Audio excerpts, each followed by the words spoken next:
Isao? I don't know who that is. Isao, are you?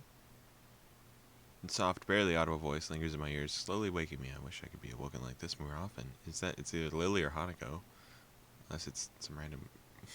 With a mumble, I slowly open my... Oh, whoa. Ah! Oh shit. Taken by surprise. At the face hovering curiously mere meters from mine, I make our heads collide with a harsh thud.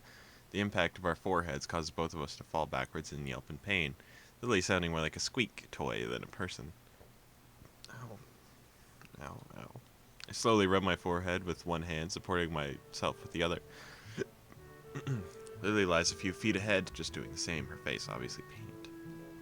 Sorry, your face was kinda close, and I acted on reflex. Are you okay? My head? Seems she's not actually okay. Yeah, she's hung over and you just banged her head against a fucking drawer or something, or I guess her head. Come to think of it, doubt that the impact alone is what's causing her head so much pain. Hangover? Drank a fair bit last night. She silently nods in confirmation as I lever myself up. I offer a hand to help her get back to her feet. Glancing behind her, I find that Hanako is still fast asleep. It's not fair. I only drank as much as you did. That's very different from what I remember. Anyway, girls have a lower tolerance than men. That doesn't help. Fine, I'll get you a glass of water, but just careful not to trip over Hanako. I rub the sleep out of my eyes, or at least some of it, and I walk over to the counter. Tending to someone with a hangover isn't the way I'd like to spend a morning. It only takes a few seconds for the glass to fill, the clear water reflecting the sliver of light that makes it through the thin curtains. It looks like Lily taking a seat on the side of the bed. I walk over to her while taking care to step over the peacefully sleeping Hanako. Place the glass under her outstretched hands. Thank you. No problem. Take a seat next to her, the soft bed having a surprisingly amount of give. She drinks slowly and methodically. A long silence passes with only Hanako's soft breathing to be heard. With some measure of guilt, I look at Lily's face and attempt to read her expression. Her brow is furrowed, and she looks to be lost in thought. For a moment I hesitate,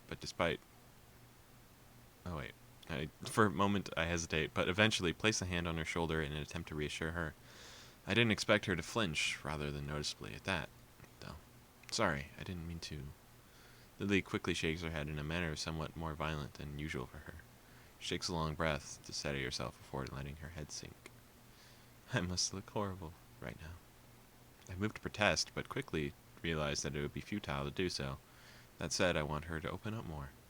If you want to talk about anything, I'm here. Lily gives a self-deprecating snort as if to mock her own emotions. There's just a lot happening right now. I'm sorry for being so strange recently, especially back when we were in town.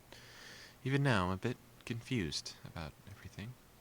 Believe me, I know how that feels. She smiles wistfully, resting a cheek on the backs of her fingers. We're a couple of broken young fools, aren't we? Come on, don't say that. Come graduation, we'll be back out into the real world. The real world? Sometimes I surprise myself with the way I think about things. I guess the strange divorced feeling of Yamaku and the surrounding town compared to the outside world still hasn't become natural.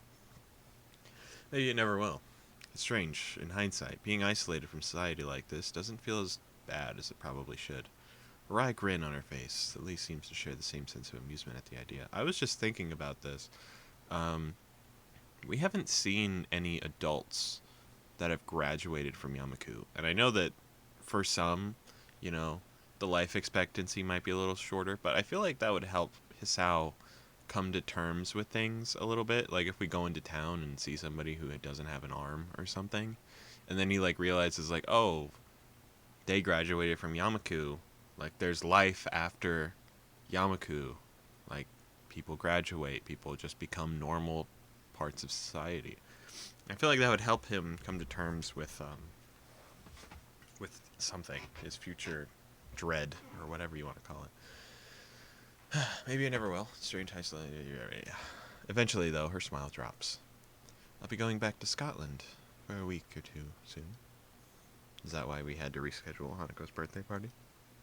She gives an affirmative nod. You'll be able to see your family again, at least. You're not looking forward to it? I haven't met my family in 6 years. I don't even know how to act around them anymore. Wait, what? My mouth hangs open as I try to process what she said. If she's 18, that means she'd only have been 12 when they left.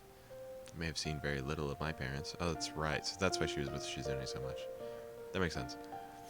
I may have seen very little of my parents, with them both working long hours, but that's... I feel utterly useless as I try to struggle to find some way to respond. That's... But why? Why did they leave, or why are they inviting Akira and me back? Well, both, I suppose. My father's business has its headquarters in Scotland, and an executive position became available for him there. In the end, he had to move, permanently.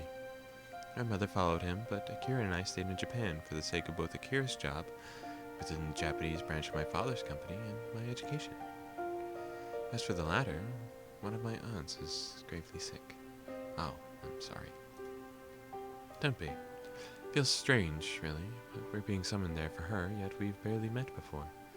Can't barely even remember the sound of her voice. Equally strange is the total lack of antipathy, that's such a weird word, that she feels toward her family for doing such a thing. Can't help feeling slightly humbled. That said, her wistful exterior is just hiding her emotions. Seeing her like this is depressing. Knowing what to do, I lift myself out of bed. Lily notices the bed's movements, her head perking up and her hand reaching sideways to feel where I was. Hisao. I walk over to my bag, still leaning against the wall, unbuckling the front flap, and retrieve the opaque bag from within. I take a small white plain box in my hands. Hold your hands out, Lily. She looks surprised for a moment, but eventually acquiesces. I'm amused by her look of curiosity when I place the small music box into her open palms. Her typically delicate way of handling it, making it seem as if it were fragile enough to be braked if breathed on. She wordlessly brings it to the front of her face, her slender fingers feeling out of its contours and pattering. Eventually, her fingers find the recessed line between the lid and the body of the box, and her thumb effortlessly pops open the lid. I take a seat on the bed next to her, watching her face silently and intently. She sits completely motionless as she listens to the diminutive tiny melody, her mouth just slightly open. It takes a long while before she closes the lid with a small snap, bringing the curtain down onto the miniature performance playing in her hands. The smile on her face, gentle and wistful, shows that I made the right decision. Thinking of it as a going away present for your trip to Scotland. I will. A restless shuffling can be heard from the floor in front of us, the sound of having woken Hanako. She climbs out of the blankets I put over her, looking befuddled and wiping the sleep from her eyes. I see, you're finally up. What? Hanako looks around the room with her eyes only half open, her mind far from being as awake as her body. Her dazed state makes me and Lily chuckle.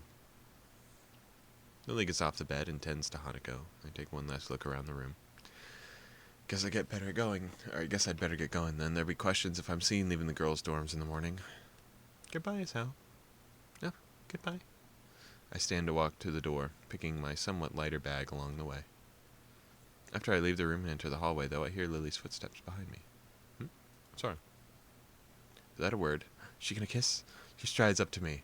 I freeze as I feel her hand slide onto my cheek. Yes, I seemingly every nerve taking the feeling of her fingers and palm upon it. Immediately after, her face slowly moves next to mine, a light, momentary touch of her lips brushing against my other cheek. Close enough. For a moment, everything seems to stand still. I absentmindedly bring my fingers to my cheek as if I try to recapture that fleeting feeling. Lily. That's my thank you, Hisao. Thank you. For your present. Have a nice day in school. And with that, she disappears behind her door and gently closes it, the muffled voices of her and Hanako audible through it as much as they were yesterday night. I think I'd be hard-pressed not to have a nice day after that. That's right. Tell him, Hisao. I walk away with a certain spring to my step. I think there's some people around that glance to me merging from the girls' dormitory building, but I find it difficult to care. Yeah, you're just flexing on him, bro. Don't let the haters bring you down. That's all I'm saying.